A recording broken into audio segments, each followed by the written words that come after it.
నెల్లూరు నగరపాలక సంస్థలో పన్నుల రెగ్యులరైజేషన్ పేరుతో ఇంటి పన్నులు, కుళాయి పన్నులు భారీగా పెంచే చర్యలను తక్షణమే ఆపాలని కోరుతూ సిపిఎం నెల్లూరు నగర కార్యదర్శి కత్తి శ్రీనివాస్ ఆధ్వర్యంలో నెల్లూరు నగరపాలక సంస్థ సూపరింటెండెంట్ ఇంజనీరింగ్ కి వినతి పత్రం అందజేశారు. ఈ సందర్భంగా వారు మాట్లాడుతూ పన్నుల బకాయిలను బలవంతంగా వసూలు చేయడం తగదని, ఇంటి పన్ను కట్టకపోతే కరెంటు కట్ చేయడం ఎంత మేరకు సమంజసమని వారన్నారు.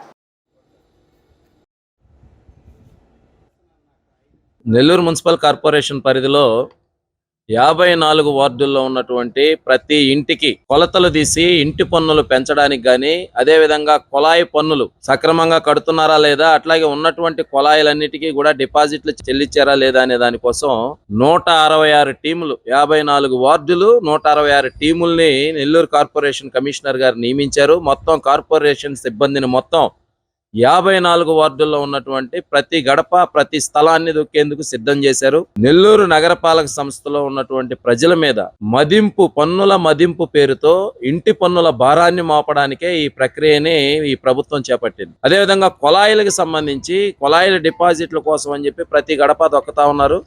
వీటిల్లో గతంలో ఉన్నటువంటి ప్రభుత్వం బీపీఎల్ ట్యాప్ అని 125 రూపాయలకి, 200 రూపాయలకి గతంలో ఈ కుళాయి కనెక్షన్లనే ఇచ్చారు. ముబ్బడిగా ప్రతి ఇంటికి కూడా కనెక్షన్ ఇచ్చారు. పేదవాళ్ళు అక్కడ ఉన్నటువంటి ఫిట్టర్కో లేకపోతే అక్కడ వచ్చినటువంటి కార్పొరేటర్కో బిల్ కలెక్టర్కో వీళ్ళకి కట్టేసి కుళాయిలు వేయించుకున్నారు. కానీ అక్కడి నుంచి దాన్ని రెన్యువల్ చేయాల్సిన బాధ్యత కార్పొరేషన్ సిబ్బందిది. అవి రెన్యువల్ చేయకుండా దాన్ని అలాగే వదిలేసినందుకు ఈ రోజు ఈ పన్నుల మదింపు పేరుతో వెళ్ళి ఒక్కొక్క కుళాయికి మీరు రెగ్యులరైజ్ చేయాలి అని అంటే 18,600 రూపాయలు ఆ కుళాయికి కట్టాలి అని అంటున్నారు. కార్పొరేషన్ సిబ్బంది చేసినటువంటి తప్పిదానికి, కార్పొరేషన్ సిబ్బంది చేయాల్సినటువంటి డ్యూటీ చేయకపోయినటువంటి నేరానికి ప్రజల మీద ఈ రకంగా ఒక్కొక్క ఇంటికి 18,600 రూపాయలు కుళాయి డిపాజిట్ పేరుతో భారాన్ని మోపుతున్నారు. 10,000 డిపాజిట్, 5,000 ఫైన్, ఈ రకంగా మోపుతున్నారు. ఇప్పుడు పన్నుల మదింపు అంటే ఆస్తి పన్నుల రెగ్యులరైజేషన్ పేరుతో టేప్ పట్టుకొని ఈరోజు ప్రతి ఇంటికి పోతా ఉన్నారు. దళాలుగా ఏర్పడి, టీములుగా ఏర్పడి ప్రతి ఇంటికి పోతున్నారు.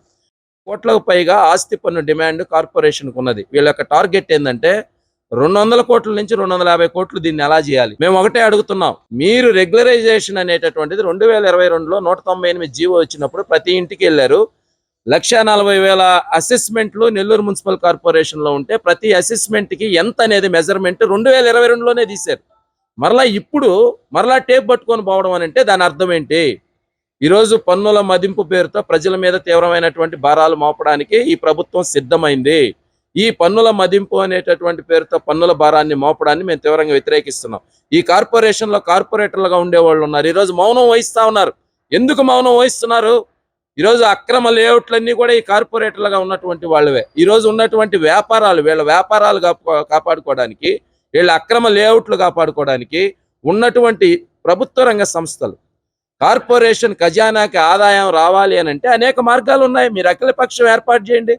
మీకు అర్థం కాకపోతే, మీకు తెలియకపోతే ఈ కార్పొరేషన్ ఖజానా నింపుకోవడానికి మార్గాలు మేము కూడా చెప్తాం. సిపిఎం పార్టీగా ప్రభుత్వ భవనాల నుంచి 25 కోట్ల రూపాయలు బకాయిలు రావాలి కార్పొరేషన్ ఖజానాకి. అదేవిధంగా స్టాంప్ డ్యూటీ రావాల్సినటువంటి వివిధ శాఖల నుంచి రావాలి. మీరు బిల్డింగ్ పెనలైజేషన్, బిల్డింగ్ రెగ్యులరైజేషన్ అనేటటువంటివి పెట్టండి.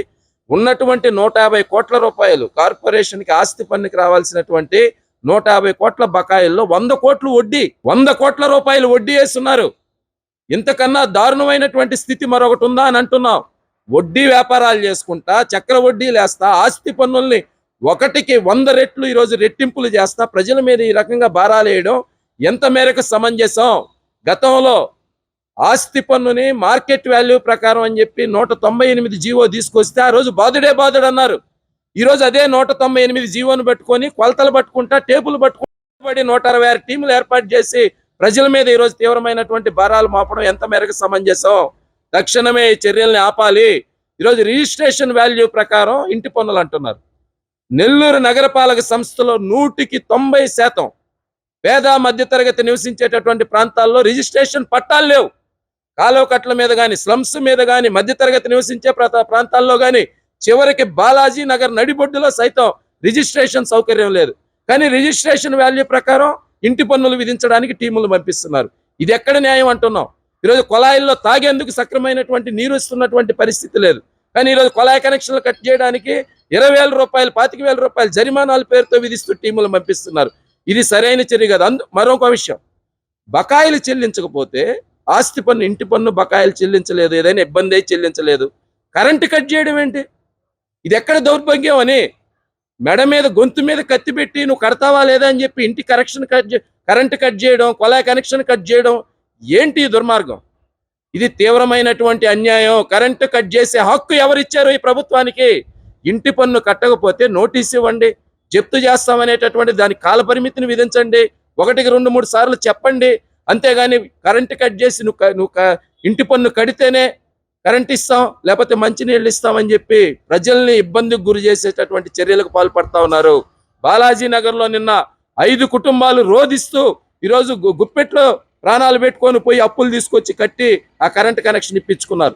పొదలకూరు రోడ్లో అదే రకమైనటువంటి పరిస్థితి జరిగింది. ఊరి మీద ఈ ప్రభుత్వ అధికారుల్ని కార్పొరేషన్లో ఉన్నటువంటి వార్డుల మీద ఏరియాల్లోకి పంపించి ఈ రకంగా ప్రజల్ని భయభ్రాంతులకు గురి చేసేటటువంటి చర్యలకు పాల్పడడాన్ని సిపిఎం పార్టీగా మేము తీవ్రంగా వ్యతిరేకిస్తున్నాం, ఖండిస్తున్నాం. ఈ చర్యల్ని తక్షణమే ఆపాలి. మదింపు చేయాలంటే, రెగ్యులరైజేషన్ చేయాలి అనంటే ఏ మేరకు చేయాలి? ఇటువంటి పరిస్థితిని మరింత భారం మోపితే ఈరోజు అదే ఆయుధాన్ని తీసుకొని ఈ తెలుగుదేశం ప్రభుత్వం కానీ ఈ కూటమి ప్రభుత్వం ప్రజల మీదకి వెళ్ళి ఆ టేబుల్ పట్టుకొని, ఈ కటింగ్ బ్లేర్లు పట్టుకొని కరెంటు కట్ చేస్తా, కొలాయిలు కట్ చేస్తా అని ప్రజల మీదకి దౌర్జన్యాలకు పోవడం ఎంత మేరకు సబబు? అఖిలపక్షం ఏర్పాటు చేయండి. ఈ కార్పొరేటర్లు అందరూ ప్రజలు ఓట్లేసి ఎన్నుకున్నటువంటి కార్పొరేటర్లు వీటికి వత్తాసు పలుకుతూ వాళ్ళ సొంత వ్యక్తిగత వ్యాపారాల కోసం, వాళ్ళ లావాదేవీల కోసం ప్రజల మీద ఈ రకమైనటువంటి అన్యాయాలు, దుర్మార్గాలు జరుగుతూ ఉంటే మౌనం వహించడం సరైనటువంటి పద్ధతి కాదు. ప్రజలను కూడగట్టి సిపిఎం పార్టీగా ఆందోళన పోరాటం చేస్తామని చెప్పి హెచ్చరిస్తున్నాం. మంత్రి గారికి కూడా మేము విజ్ఞప్తి చేస్తున్నాం, మరలా మంత్రి గారిని కూడా కలుస్తాం. ఆదాయాలు పెంచుకోవడానికి కార్పొరేషన్లో చాలా మార్గాలు ఉన్నాయి. ఆ రకమైనటువంటి వాటి మీద సామాన్య మధ్యతరగతి ప్రజల మీద భారాలు పడకుండా గతంలో పన్ను పెంపప్పుడు కూడా అద్దె ఆధారిత పన్నుని రిజిస్ట్రేషన్ వాల్యూ ప్రకారం ఆ రకమైన చట్టంలో మార్పులు చేసినప్పుడు కూడా ఆ రోజు మేము పోరాటం చేసిన ఫలితంగానే 10%కి మించి ఆ రోజు ఉన్నటువంటి పన్ను మీద 10%కి మించి పెంచబోము అనేటటువంటి పరిస్థితికి గత వైసీపీ ప్రభుత్వం దిగింది.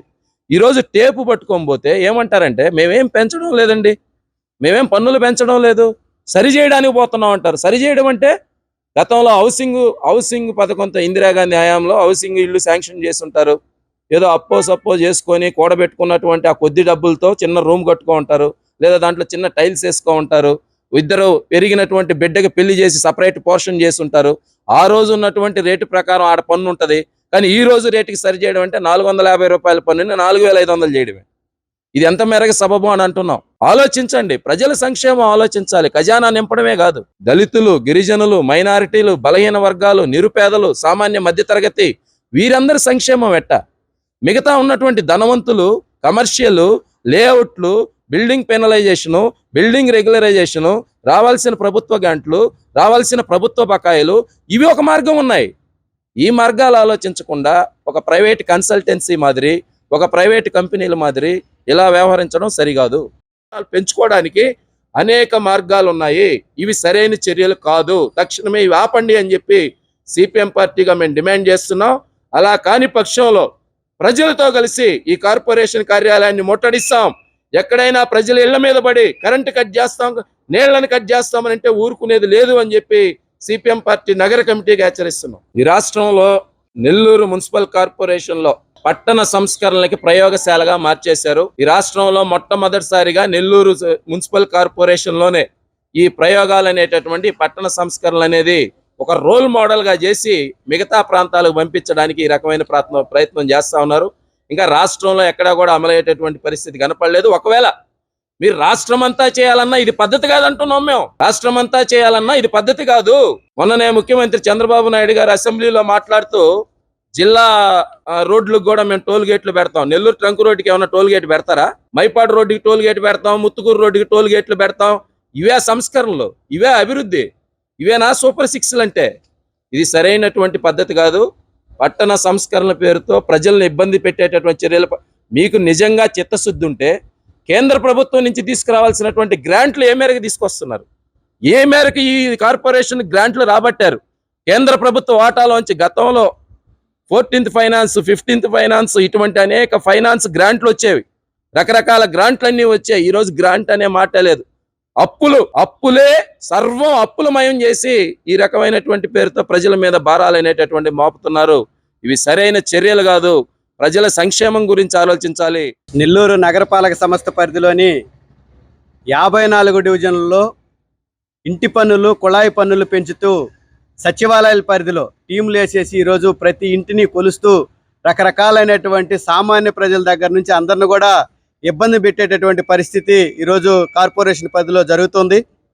అంతేకాకుండా మీరు పన్నులు కట్టలేదు కాబట్టి మీ కుళాయిలు కట్ చేస్తామనేటటువంటి పద్ధతుల్లో కుళాయిల్లో ఆ రోజుల్లో ఎవరన్నా కానీ రికమెండేషన్ మీద కానీ ఆ కుళాయి వేసి ఉంటే దాదాపు 15,000, 20,000 రూపాయలు ఈరోజు కట్టించుకునేటటువంటి పరిస్థితి.